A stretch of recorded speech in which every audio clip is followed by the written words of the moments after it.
for the 1916 Rising commemoration. I was laying the flowers on the GPO. It made me proud to be Irish.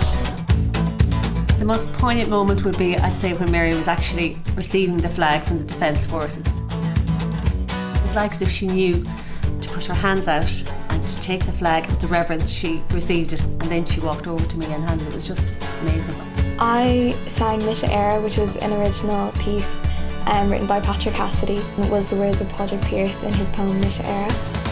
The show was broadcasted live on RTE all over the country, which was pretty crazy. I read the proclamation on the steps of the GPO.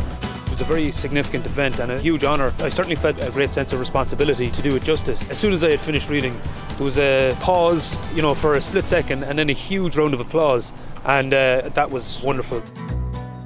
The commemorations and the tone of the commemorations allowed for a greater appreciation of not just the work of Roger Casement as an Irish patriot, but also his humanitarian work.